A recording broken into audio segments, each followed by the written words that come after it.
Bapa di surga, kami berdoa, ya Tuhan menguduskan telinga kami. Ya Tuhan Yesus menguduskan pikiran kami. Biar Tuhan Yesus menguduskan hati kami. Supaya firman yang ditabur pada pagi hari ini sungguh jatuh di tanah yang terbaik, berakar, bertumbuh dan berbuah 100 kali lipat. Terima kasih Tuhan Yesus, berkati anak-anak-Mu yang ada di rumah-Mu ini Tuhan, di dalam nama Tuhan Yesus. Haleluya, amin. Shalom Bapak Ibu Saudara, ya terima kasih pada Tuhan Yesus, terima kasih pada saudara yang sudah ikut mendoakan saya, ditambahkan 1 tahun lagi umurnya. Umurnya baru 79 tahun. Salah deh. Umurnya baru 69 tahun. Ya. Tolong Ibu Haryawati hitung itu berapa hari, Bu. Ya, saudara, Tuhan Yesus baik luar biasa. Kalau saya ada sebagaimana saya ada saat ini, itu karena kemurahan Tuhan Yesus. Amin. Termasuk kalau saudara ada hari ini juga kemurahan Tuhan Yesus. Kalau saudara hari ini bisa juga ada di rumah Tuhan Yesus, itu juga kemurahan, ya. Karena nggak gampang loh sampai ke gereja ini, ya. Banyak perjuangannya, ya. Mulai perjuangan dari mata, ya. Matanya apa? Antuk, dari hatinya, dari perutnya, dari ya pokoknya dari semuanya, ya. Makanya bersyukur saudara mendapat kesempatan sampai di rumah Tuhan Yesus, ya. Saudara, di Korea beberapa puluh tahun yang lalu jumlah orang Kristen 90%. Banyak sekali. Gereja-gereja penuh. Bahkan ada gereja yang jemaatnya 2 juta orang. Banyak banget sih. Tapi hari-hari ini tinggal 8%. Ya, kenapa saudara? Karena banyaknya sinetron. Ya, banyaknya hal-hal yang menarik manusia sehingga mereka jauh dari Tuhan Yesus. Akibatnya gereja juga sepi sekarang di sana. Ya. Tapi saya percaya saudara tetap ikut Tuhan Yesus apapun yang terjadi. Ya, beberapa hari yang lalu, beberapa waktu lalu saya ke rumah seorang jemaat, saudara. Ternyata dia lagi asik nonton sinetron. Ya kan? Terus tahu nggak kalau nonton sinetron, ya saudara bisa nangis loh nonton sinetron. Ya, kalau yang di TV itu, yang nangis itu dibayar enggak?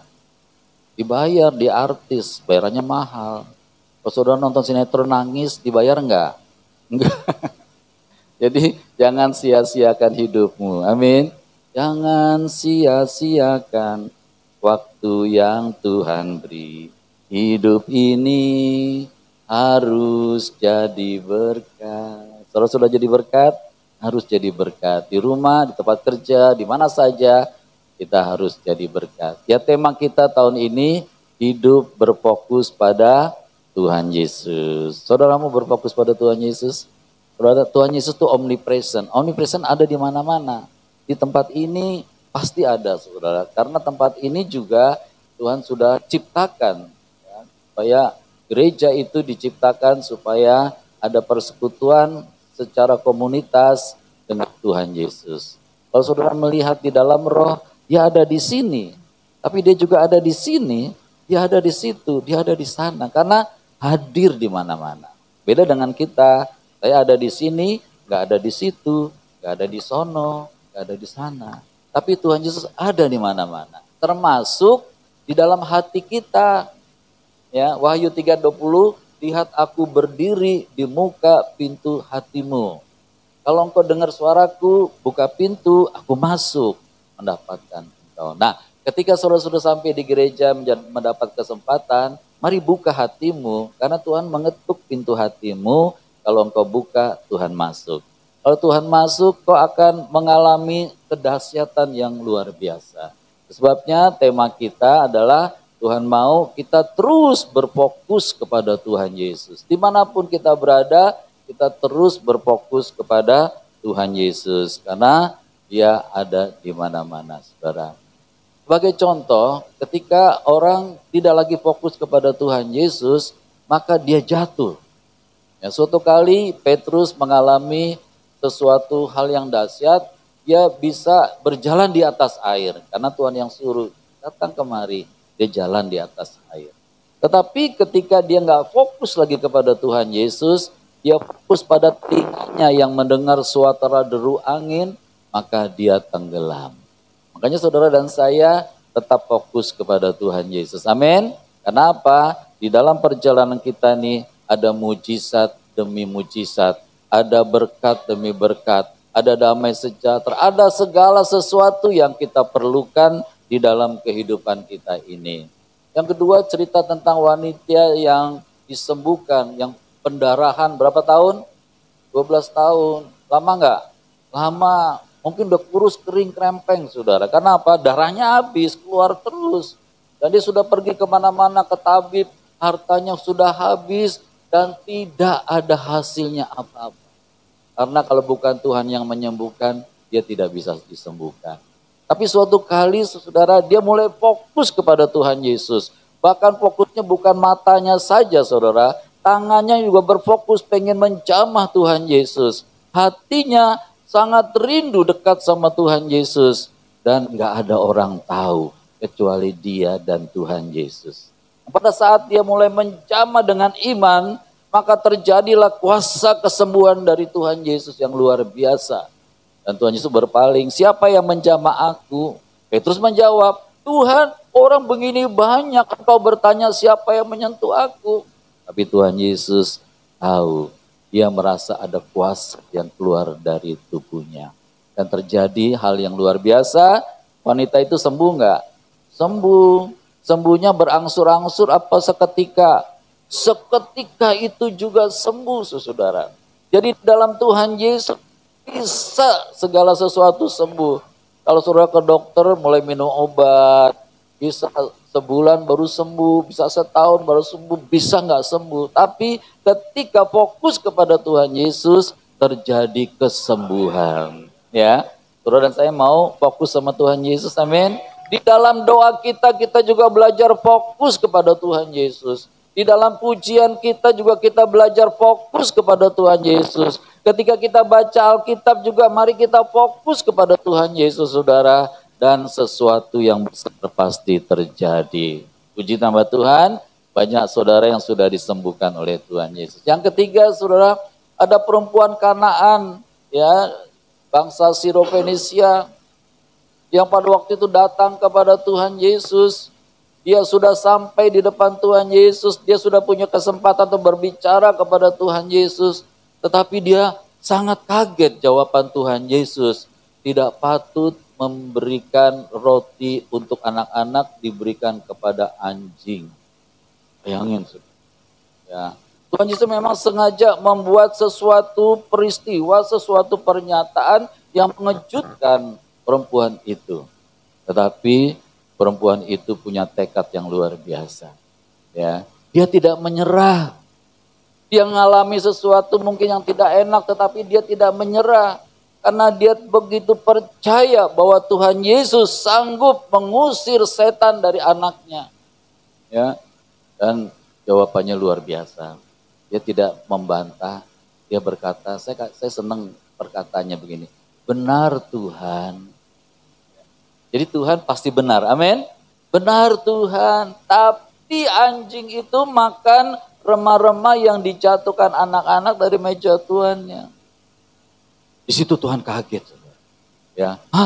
Jawabannya luar biasa, ya. Dari situ Tuhan bukan lagi kan dalam tanda bahwa itu anjing, tapi hai ibu besar imanmu, ya. Jadi saudara, kalau kita mau datang kepada Tuhan Yesus, kita harus melawan rintangan apapun juga, amin. Kita mesti punya tekad bahwa saya harus ketemu sama Tuhan Yesus. Saudara datang ke gereja ini bisa ketemu, bisa enggak. Ya, saya harus ketemu sama Tuhan Yesus di dalam gereja ini. Ya, jadi apapun yang saudara mau lakukan, biar saudara mau percaya bahwa Tuhan Yesus membuka tangannya bagi kita semua, supaya kita boleh datang kepada Tuhan Yesus. Saudara, kita mau merenungkan ada ketika kita datang pada Tuhan Yesus, apa yang saudara bawa? Bukan persembahan. Saudara bawa masalahmu, betul? Ya, kita semua punya masalah. Kalau kita datang sama Tuhan Yesus di gereja, bawa masalahmu. Dan memang Tuhan Yesus membuka tangannya bagi kita. Tangannya terbuka, menunggulah, tak tersembunyi kuasa Allah. Matius 11 ayat 28 jelas mengatakan, marilah kepadaku semua yang letih lesu dan berbeban berat. Siapa yang gak letih lesu? Ini wajahnya wajah letih lesu semua. Siapa yang gak berbeban berat? Ini kayaknya bebannya berat semua. Ya kan? Nah, itu sebabnya Tuhan tahu. Mari kepadaku semua yang letih lesu dan berbeban berat. Saya Tuhan, saya letih lesu berbeban berat. Ya kalau mau tulisin masalah saya banyak sekali nih. Bisa berlembar-lembar nih masalah saya. Ya, tapi puji Tuhan, Tuhan Yesus tahu ya akan kebutuhan kita. Betul nggak nih? Tuh, ya kan? Masalah di rumah, masalah tempat kerja, masalah di mana-mana, itu banyak saudara. Tapi saudara dan saya harus meresponi apa kata Tuhan Yesus. Ya. Jadi kalau kita berbeban berat, jangan datang kepada orang lain. Ya, ada orang punya sahabat di tempat kerjanya, sahabatnya tidak seiman. Lalu dicerita, aduh, aku nih punya masalah sama istriku. Karena dia tidak seiman, nasihatnya nasihat dunia. Udah ceraiin aja. Enggak saudara, kalau kita mau datang sama Tuhan Yesus. Ada jawaban, dia adalah jawaban, dia memberikan jawaban yang tepat, yang baik, yang luar biasa buat kita semua. Saudara mau datang sama Tuhan Yesus, amin. Amin. Ya, saudara mau datang tiap hari, tiap jam, tiap waktu, bahkan tiap minggu. Puji nama Tuhan Yesus, kita mau datang kepada Tuhan Yesus. Yang kedua, saudara, kita datang harus dengan iman. Ya, ada banyak orang kalau di gereja amin, amin, amin, tapi nggak punya iman. Ya. Ada orang kelihatannya beriman, padahal nekat. Ya, iman sama nekat itu beda. Mari kita datang kepada Tuhan Yesus dengan iman. Ibrani 11 ayat 1, saudara, apa bunyinya? Iman adalah dasar dari segala sesuatu yang kita harapkan. Terus harapin apa? Harapan jawaban doa dari Tuhan Yesus. Amin. Pengabulan doa dari Tuhan Yesus. Dia yang berjanji, dia sanggup untuk mengabulkan, menepati janjinya, saudara. Ya, mari kita datang dengan berharap kepada Tuhan Yesus. Iman adalah dasar dari segala sesuatu yang kita harapkan. Terus berharap Tuhan Yesus, jangan putus asa. Amin. Apapun yang terjadi goncang-gancing, aku tetap berharap kepada Tuhan Yesus. Sebab orang yang berharap kepada Tuhan Yesus tidak dikecewakan. Kalau kau berharap pada manusia, kecewa enggak? Bukan kecewa, kuciwa. Ya. Karena kecewa banget gitu. Berharap sama manusia, berharap sama anak, berharap sama orang tua, kita kecewa. Tapi berharap kepada Tuhan Yesus tidak kecewa. Bukti dari segala sesuatu yang tidak kita lihat. Kalau kita berharap sama Tuhan Yesus, banyak kali kita belum lihat apa-apa. Ya, saudara, salah satu anggota keluarga kami, waktu kami dapat izin untuk pergi ke luar negeri, dia bilang begini, Pak, terbukti Pak, setiap hari saya memperkatakan. Jadi apa yang saudara perkatakan setiap hari, suatu kali Tuhan akan genapi. Amin. Sebab bagi Tuhan Yesus tidak ada yang mustahil. Amin. Saudara ingat beberapa bulan yang lalu, ada seorang pengkhotbah datang ke sini. Dia punya keinginan pergi ke Israel. Ya, terus deklarasikan sama kita semua. Ya, kita berpikirnya macam-macam. Mungkinkah? Saudara, kalau kita memperkatakan setiap hari, saudara, apa yang kita perkatakan tentunya yang sesuai dengan iman percaya kita, pasti Tuhan akan genapi. Kalau saudara perkatakan, Tuhan aku harus sembuh, aku harus sembuh, aku pasti sembuh. Sembuh nggak? Sembuh. Ya, tapi orang yang bimbang, kata firman Tuhan, tidak memperoleh apa-apa. Mari kita datang pada Tuhan Yesus dengan pengharapan, dengan iman bahwa Tuhan Yesus sanggup melakukannya. Dia bahkan mau melakukannya buat kita semua. Yang ketiga, saudara, ketika kita datang kepada Tuhan Yesus, mari kita jaga hati kita. Ya, karena yang terbesar, terindah dalam hidup kita bukan uang kita, bukan kekayaan kita, bukan keluarga kita, bukan jabatan kita, no. Yang terbesar dalam hidup kita adalah hati kita. Amin. Apakah hati kita yang terbaik itu kita mau serahkan sama Tuhan Yesus enggak? Ya, atau membuat kita diri sendiri. Mari kita datang kepada Tuhan Yesus, kita jaga hati kita dengan segala kewaspadaan. Baru tahu kewaspadaan? Kewaspadaan itu bukan diam saja, kiri kanan. Dia berjaga-jaga terus. Karena apa? Hati kita ini direbut sama yang lain. Iblis merebut hati kita. Orang lain juga merebut hati kita. Tapi Tuhan menunggu kita di depan pintu hati kita dan mengetuk. Saudara mau beri hatimu pada Tuhan Yesus, ya. Berikan hatiku kepada Tuhan Yesus, itu aman bagi kita. Kita punya masa depan yang berpengharapan. Kita punya keselamatan di dalam Tuhan Yesus. Selama hati kita ini menjadi miliknya Tuhan Yesus. Amin. Jadi yang ketiga, biarlah kita menjaga hati kita dengan segala kewaspadaan. Yang keempat, saudara, ketika kita mencari Tuhan Yesus, kita harus tegar. Kita harus tetap berdiri teguh. Kita harus tetap pertahankan diri kita di hadapan Tuhan. Kita harus tetap bertahan di hadapan Tuhan Yesus. Kenapa, saudara? Tuhan mau kita menjadi orang-orang yang hebat di dalam Tuhan. Ya, orang bukan yang pecundang. Pecundang itu gampang menyerah. Pecundang itu kalau ketemu masalah dia menghindar. Ya, tetapi saudara, orang yang tegar, orang yang bertahan itu dia akan menghadapi segala sesuatu termasuk masalah kita, saudara. Dia nggak akan pernah menyerah. Kenapa? Karena kita punya keyakinan, punya kepercayaan, ada kuasa di dalam diri kita. Amin. Karena Tuhan Yesus ada di dalam kita, saudara. Itu sebabnya kita punya kuasa. Kuasa di dalam berdoa, kuasa di dalam memperkatakan, kuasa di dalam bertindak. Tuhan ada di dalam diri kita, maka kita bisa tetap bertahan. Saya berharap saudara jangan percaya dengan kata nasib. Ya udah nasib. Jangan percaya sama takdir, ya udah takdir. Nasib kita, takdir kita adalah baik semuanya karena di dalam Tuhan Yesus. Amin. Jadi kita mesti perkatakan bahwa rancangan Tuhan Yesus adalah rancangan damai sejahtera, bukan rancangan kecelakaan, untuk memberikan kepadamu hari depan yang penuh harapan. Ya, jadi mari kita bertahan di dalam Tuhan Yesus. Kalau jemaat kita Tuhan percayakan jumlahnya seperti ini, ya kita bertahan.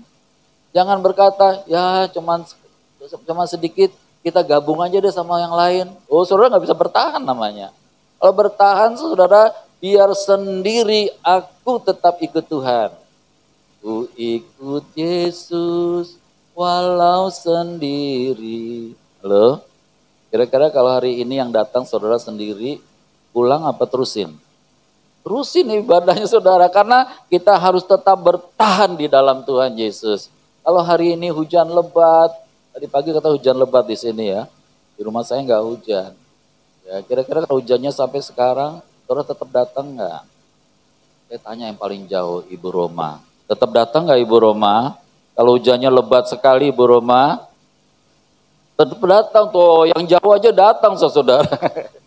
Baik saudara. Jadi apapun yang terjadi kita akan tetap bertahan di dalam Tuhan Yesus Kristus. Sebab ada pengharapan dalam iman dan pengharapan itu tidak pernah mengecewakan. Haleluya.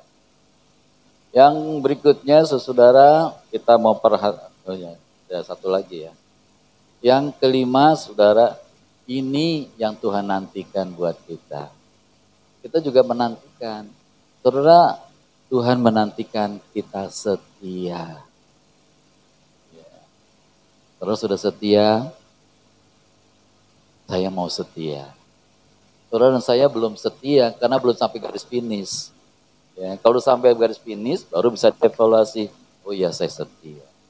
Ya. Tapi kita mau berjuang terus supaya kita mempertahankan kesetiaan kita kepada Tuhan Yesus Kristus. Termasuk ibadah-ibadah yang dilaksanakan di tempat ini adalah kita membuktikan bahwa kita akan tetap setia ikut Tuhan Yesus. Ya, karena Tuhan Yesus sukacita kalau melihat kita anak-anaknya setia. Ya, sebabnya mari kita saling mendukung satu dengan yang lain untuk tetap setia di dalam Tuhan Yesus Kristus. Nah, mari kita perhatikan beberapa cara. Yang pertama, saudara, kita perhatikan cara kita mendengar firman. Ya. Kalau saudara memperhatikan benar-benar cara engkau mendengar firman, maka firman itu pasti jatuh di tanah yang terbaik, berakar, bertumbuh, dan berbuah 100 kali lipat, buahnya manis-manis. Ya. Jadi cara kamu mendengar, makanya Tuhan Yesus beberapa kali bilang gini, barang siapa punya telinga, hendaklah ia mendengar. Rasanya kita punya telinga semua ya. Dua telinga saya, ya kita punya telinga. Sampai Tuhan Yesus kalau mau bahasa sehari-hari, punya kuping nggak kamu yang punya Tuhan? Iya, harus cara mendengarnya itu benar. Sebab kalau cara mendengarnya itu benar, pasti masuk di dalam hati. Ya, pasti berakar, bertumbuh, berbuah, buahnya 100 kali lipat, buahnya manis. Puji nama Tuhan, ya. Karena itu perhatikanlah caramu mendengar. Amin. Yang kedua, saudara, Tuhan mau kita belajar menundukkan diri kepada Tuhan Yesus dan lawan iblis, maka ia akan lari daripada.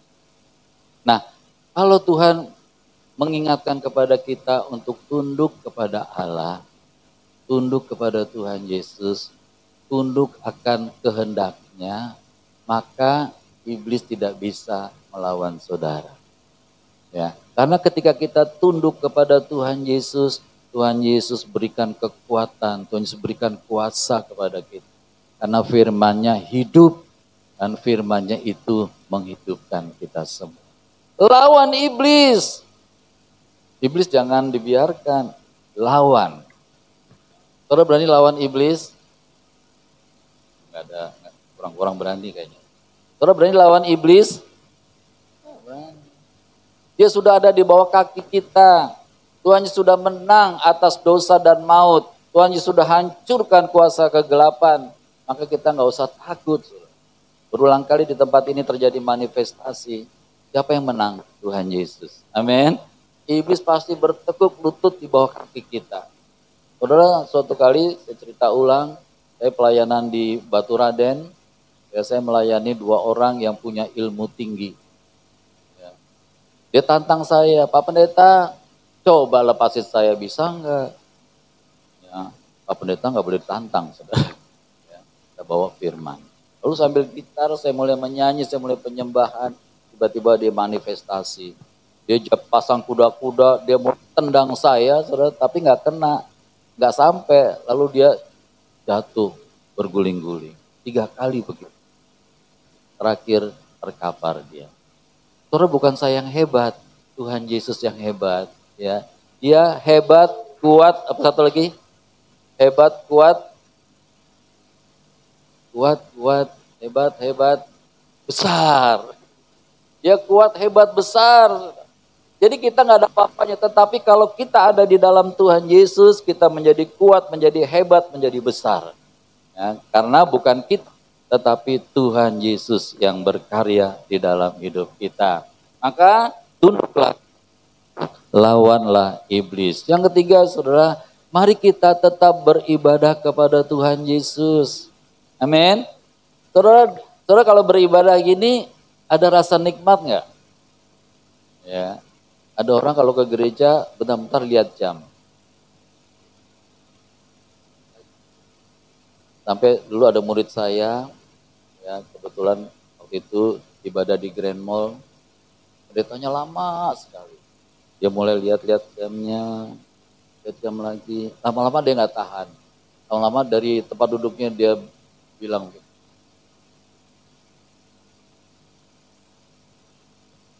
saudara, kalau kita nikmat mendengar firman-Nya, maka kita nggak pengen cepet-cepet keluar. Kita ada rasa lapar, rasa haus akan firman Tuhan. Berbahagialah orang yang lapar dan haus akan kebenaran. Dia akan dipuaskan. Saudara pulang dari gereja itu akan merasa puas. Karena saudara berjumpa dengan pribadinya Tuhan Yesus yang dahsyat luar biasa. Saudara, beban saudara ditanggalkan. Jadi kalau saudara datang ke sini bawa beban, amin. Waktu pulang dibawa lagi apa ditinggalin? Tinggalin. Biar nanti Arum sama Dipo yang bersihin. Jadi kalau kita datang sama Tuhan Yesus, bebannya taruh di bawah kaki Tuhan. Ya, supaya kita pulang menjadi orang-orang yang bebas. Tetap beribadah kepada Tuhan Yesus, saudara. Kapanpun, dimanapun, yuk kita beribadah kepada Tuhan Yesus. Kalau melayani itu ibadah enggak? Ibadah. Di rumah saudara bisa beribadah enggak? Melayani keluarga? Bisa. Jangan gara-gara anduk yang enggak ditaruh pada tempatnya, saudara jadi enggak damai sejahtera. Jangan karena lampu enggak dimati-matikan, enggak ada orangnya, lalu saudara enggak sejahtera. Enggak. Sejahtera itu mahal, saudara. Ya, lebih dari apapun juga. Jangan korbankan damai sejahteramu untuk hal-hal yang kecil, hal-hal yang sepele. Biarlah kita menjadi pelayan-pelayan. Saya kemarin diajarin sama Tuhan Yesus, kalau melayani, jangan pernah bilang capek. Kalau mungkin tubuhnya capek, jangan pernah bilang capek. Karena melayani itu anugerah. Amin. Kalau anugerah tuh nggak capek, saudara. Ya. Kadang-kadang kita diizinkan dalam perjalanan pelayanan, saudara, kena macet sampai 3,5 jam. Ya. Apakah kita tetap mengucap syukur? Enggak, tetap mengucap syukur. Kenapa? Karena anugerah. Nah, tetap beribadah kepada Tuhan Yesus dimanapun kita berada dan untuk memuliakan Tuhan Yesus Raja Semesta. Baik, mari kita berdoa. Tuhan Bapa di surga, kami bersyukur ya Aba ya Bapa. Kalau kami boleh belajar fokus terus kepada Tuhan Yesus. Biarlah kami membawa masalah-masalah kami kepadamu ya Tuhan Yesus. Karena Engkaulah jawaban atas segala masalah kami. Ada jalan keluar, ada pertolongan kami yang datangnya dari Tuhan Yesus. Biarlah kami datang dengan iman dan pengharapan kepada Tuhan Yesus. Sebab orang yang berharap kepada Tuhan Yesus tidak pernah dikecewakan. Biarlah kami menjaga hati kami dengan segala kewaspadaan. Supaya hati kami tidak direbut oleh kuasa kegelapan. Tetapi hati kami tetap dikuasai oleh Tuhan Yesus. Biarlah kami tetap tegar berdiri di hadapan-Mu ya Tuhan Yesus. Dan kami boleh bertahan menghadapi segala masalah dalam hidup kami. Sebab kami percaya kami adalah pemenang, bahkan lebih daripada pemenang.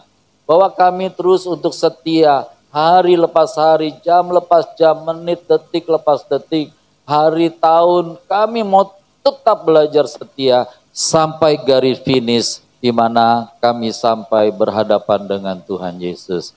Terima kasih Bapa buat firman-Mu. Biar firman-Mu menjadi pelita bagi kaki kami, terang bagi jalan kami, dan nama Tuhan Yesus selalu ditinggikan. Haleluya. Amin.